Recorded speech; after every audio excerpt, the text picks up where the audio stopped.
안녕하세요, 여러분. 혹시 매일 먹는 음식이 우리 몸을 어떻게 망치는지 생각해 보셨나요? 간편함만 추구하다 보면 건강에 치명적일 수 있답니다. 오늘은 최악의 음식 5가지를 살펴보면서 왜 주의해야 하는지 함께 알아볼게요. 1. 트랜스 지방이 가득한 식품들. 먼저 이야기하고 싶은 음식은 흔히 트랜스 지방 폭탄으로 불리는 식품들입니다. 사실 트랜스 지방이라는 개념은 한때 다소 생소했지만 이제는 점차 많은 분들에게 익숙해지고 있죠. 다만 우리는 트랜스 지방이 몸에 해롭다는 말은 들어봤어도 그 정확한 작동 원리나 어디에 많이 들어있는지, 왜 이렇게까지 문제가 되는지에 대해서는 깊이 생각하지 않을 때가 많습니다. 트랜스 지방은 식품을 가공하거나 튀기는 과정에서 인위적으로 생성되는 지방으로 액체 상태의 기름을 고체로 만드는 부분 경화, 공정 등을 통해 만들어지곤 합니다. 대표적으로 쇼트닝, 마가린 등에서 흔히 발견되며 이런 재료가 들어간 각종 제과 제방류, 패스트푸드점에서 오래된 기름으로 튀긴 음식 등에 트랜스 지방이 상당량 포함될 수 있습니다. 이 지방이 악명 높은 이유는 크게 2가지입니다. 첫째, 트랜스 지방은 우리 몸에서 나쁜 콜레스테롤 LDL 수치를 높이고 좋은 콜레스테롤 HDL 수치를 낮춥니다. 이는 곧 동맥경화, 심장병 등 심혈관계 질환의 위험을 높이는 요인이 되죠. 둘째, 트랜스 지방이 자연 상태에서 흔히 존재하지 않는 형태의 지방산이기 때문에 우리 몸이 이를 대사하는 과정에서 다양한 염증 반응이 일어날 수 있습니다. 그 결과 심장뿐 아니라 전신 건강을 갉아먹는 잠재적 위험 요인이 될 수 있다는 것이죠. 한 지인이 과거 다이어트를 한다며 버터 대신 마가린을 쓰면 지방 섭취를 줄일 수 있겠지라고 생각했던 적이 있다고 합니다.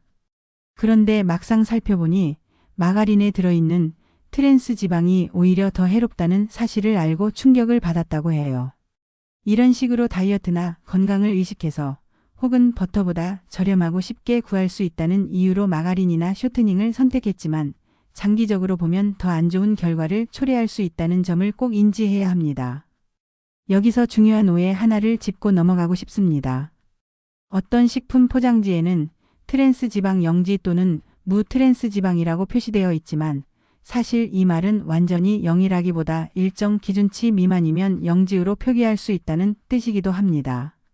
즉, 소량이긴 해도 실제로 트랜스 지방이 함유되어 있을 수 있다는 점을 염두에 둬야 합니다.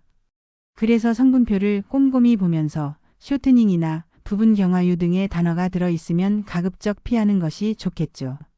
예전에 제가 어떤 베이커리 제품을 살 때 성분표를 눈여겨봤던 경험을 들려드릴게요.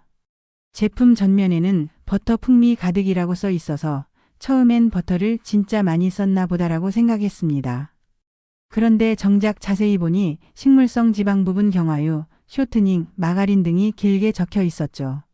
즉, 버터가 아예 들어가지 않은 것은 아니지만 그와 별개로 여러 인공 지방이 혼합되어 있던 셈입니다.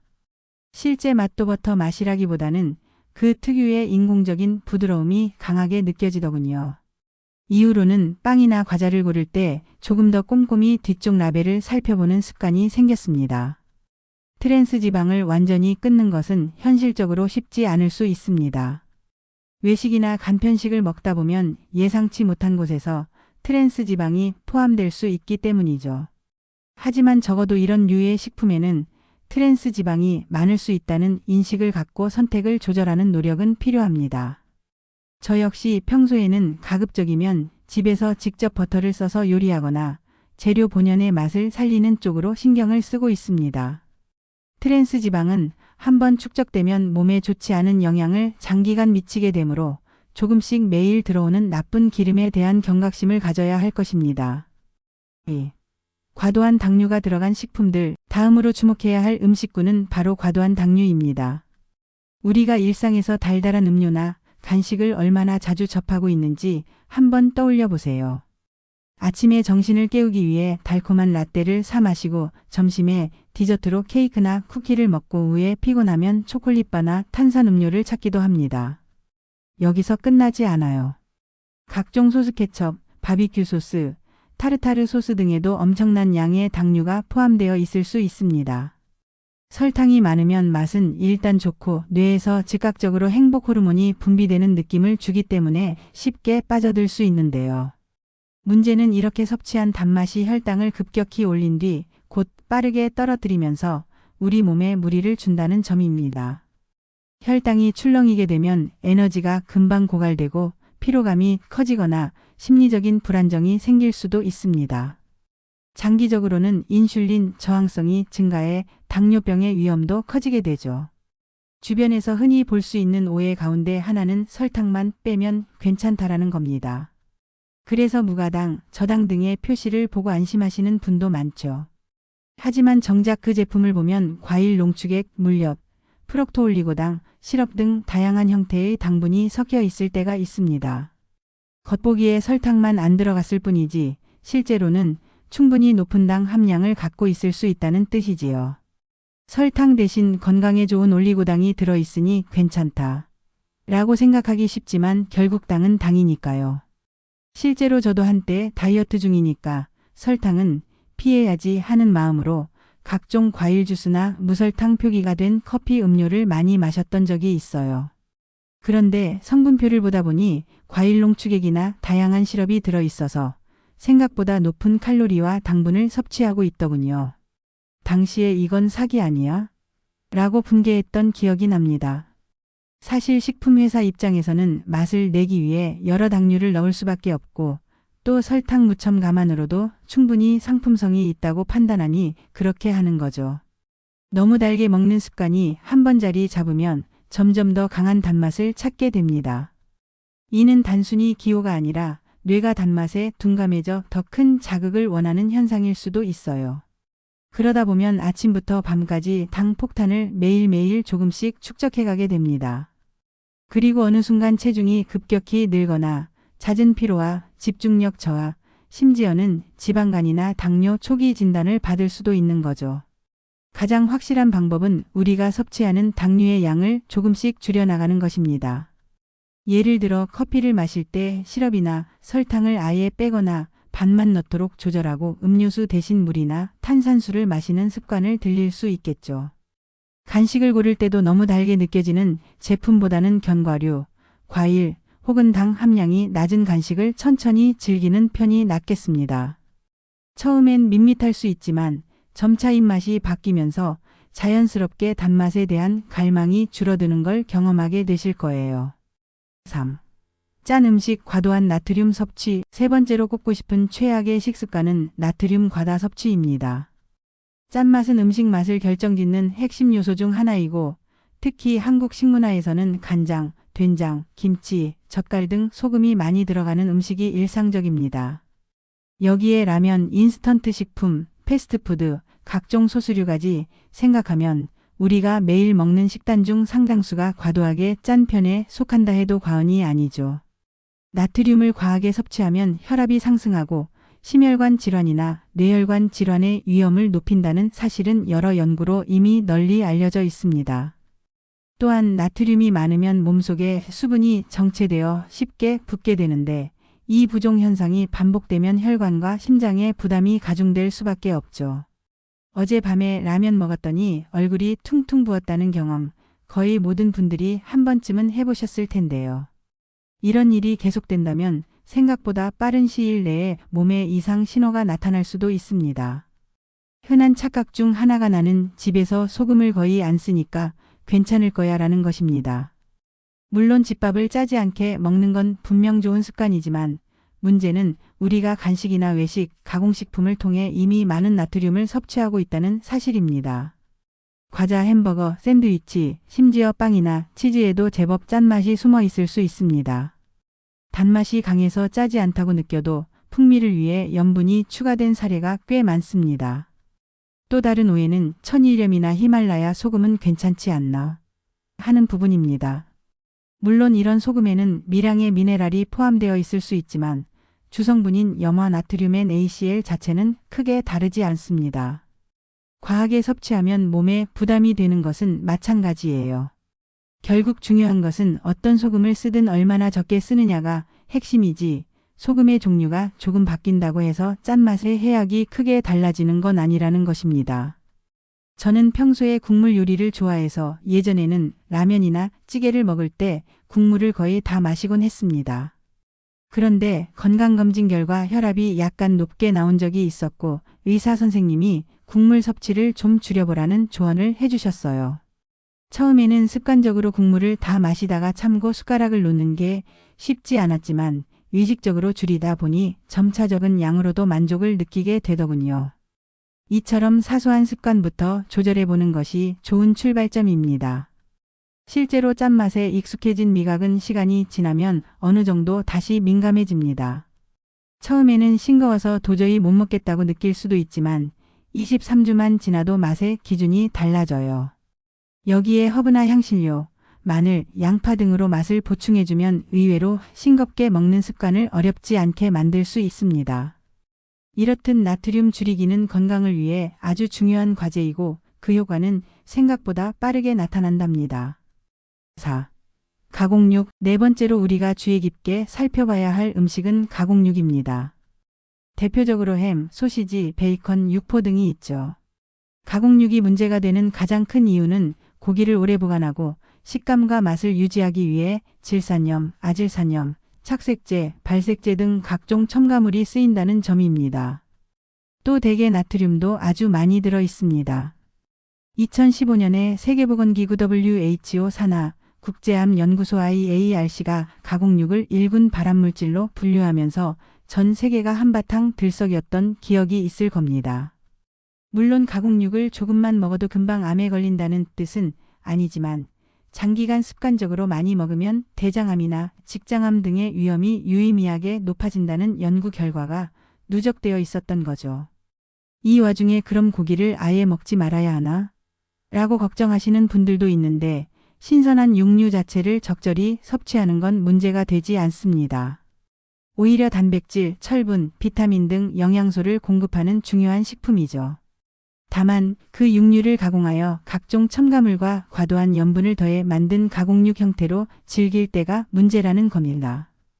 예전에는 햄이나 소시지를 두고 단백질이니까 몸에 좋겠지? 라고 막연히 여겼던 적도 있었어요. 하지만 실제 영양 성분을 보면 단백질 못지않게 나트륨과 지방이 잔뜩 들어있고 여기다 각종 인공 첨가물이 더해져서 건강에는 결코 이롭지 않습니다. 또 다른 이슈는 가공육을 함께 섭취하는 음식이죠. 예를 들어 베이컨과 소시지가 듬뿍 들어간 피자나 햄버거, 핫도그 등은 탄수화물과 지방, 염분이 한꺼번에 몰려서 몸에 부담을 줄 수밖에 없어요. 저 역시 가끔 바쁜 아침에 식빵에 햄 몇 장을 넣은 샌드위치를 만들어 먹곤 했는데요. 이게 몇 달씩 이어지다 보니 피로가 잘 풀리지 않고 속도 더부룩해지는 걸 느꼈습니다. 검진 결과 콜레스테롤 수치가 높게 나왔고요. 이후로는 샌드위치를 만들 때 닭 가슴살이나 계란, 생채소 등을 사용하는 쪽으로 식습관을 바꿨습니다. 일주일에 서너 번씩 먹던 가공육을 주 1회 이내로 줄였더니 한 달 정도 후에는 확실히 몸이 가벼워졌다는 느낌이 들었어요. 물론 완전히 가공육을 배제하며 살기는 쉽지 않을 수 있습니다.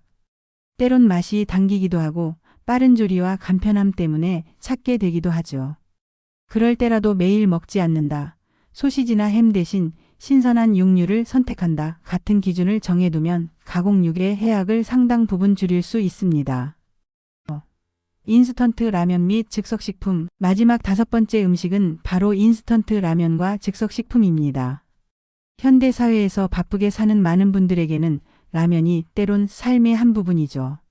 새벽에 야근하거나 급하게 끼니를 때우거나 스트레스 받을 때 라면 하나 끓여 먹으면 개운해진다는 분들도 적지 않아요. 하지만 모두가 아시다시피 라면에는 높은 나트륨 함량, 기름의 튀김면에서 비롯되는 고칼로리, 그리고 영양소 불균형 등이 한데 뒤섞여 있습니다. 예컨대 라면 면발은 대부분 튀김면이기 때문에 지방 함량이 높고 스프에는 상당한 양의 소금과 화학 조미료가 들어 있습니다. 여기에 당류도 더해질 수 있고 무엇보다 섬유질이나 비타민, 무기질 등은 부족하죠. 결국 맛은 좋지만 몸에는 해로운 음식의 전형을 보여주고 있는 셈입니다.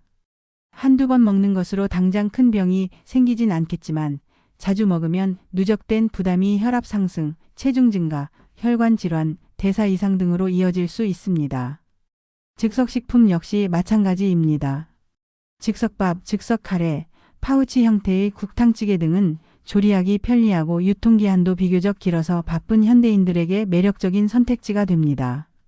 하지만 이 역시 나트륨 함량이 높은 경우가 많고 장기 보관과 맛을 유지하기 위해 각종 첨가물이 포함될 수 있습니다. 즉석식품의 패키지를 잘 살펴보면 소금, 설탕, 지방뿐 아니라 방부제나 합성향료 등이 꽤 리스트업되어 있죠. 제가 자취를 시작했을 때 조리도구도 부족하고 요리할 줄도 몰라서 라면과 즉석식품으로 식사를 자주 해결했습니다. 한 달 정도는 편하고 시간 절약된다면서 좋아했지만 이후 점차 아침에 일어날 때 피로가 풀리지 않는 느낌이 들고 업무 집중력도 떨어지더군요.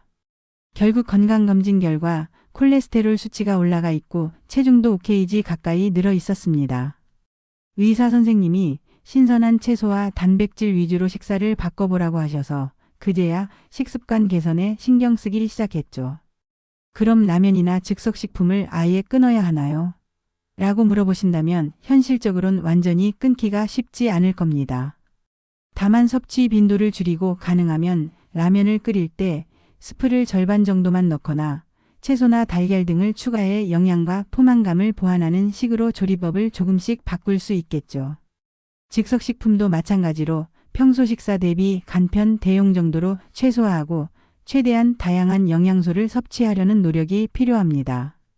자, 이렇게 건강에 해로운 5가지 음식 유형을 정리해 봤습니다. 한 번 더 나열하자면 트랜스 지방이 든 가공식품, 과도한 당류의 가공식품, 짠 음식 나트륨 과다, 가공육, 그리고 인스턴트 라면 즉석식품이죠. 이들은 대부분 맛과 편의성이라는 장점을 가지고 있지만 장기적으로 우리 몸을 망가뜨릴 수 있는 위험성을 안고 있습니다. 물론 앞으로 이 음식들은 절대 먹어서는 안 된다 라고 극단적으로 말하기는 현실적으로 어렵습니다. 우리 삶에 이미 깊이 파고들어 있는 식품들이기도 하고 때론 맛있는 음식을 즐기는 것이 인생의 큰 낙이니까요.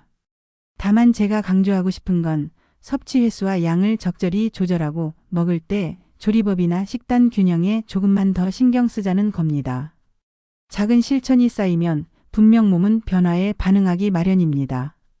예컨대 트랜스 지방을 피하기 위해 재료 라벨을 꼼꼼히 읽는다거나 당류를 줄이기 위해 음료 대신 물을 선택하거나 나트륨 섭취를 낮추기 위해 국물 음식에 국물을 남긴다거나 가공육보다는 신선한 고기를 조리해 먹는다거나 라면은 주 1회 이하로 제한하고 채소와 달걀을 더하는 식으로 조리한다면 어떨까요?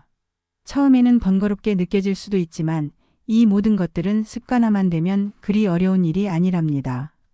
우리는 하루 3끼 또는 그 이상을 먹으며 그때마다 수많은 식품 선택지를 마주합니다. 그 선택의 순간들이 쌓이고 쌓여 한 달, 1년 혹은 평생의 건강을 결정짓는다고 해도 과언이 아니죠.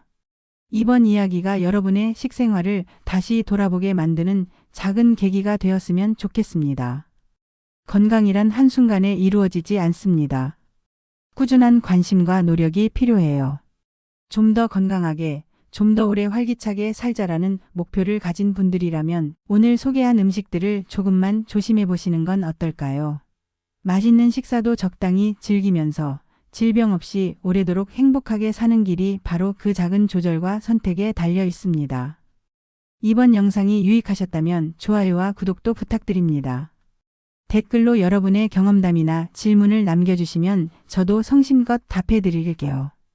우리 모두 작은 습관부터 하나씩 바꿔나가며 더 건강하고 활기찬 일상을 만들어 봅시다. 감사합니다.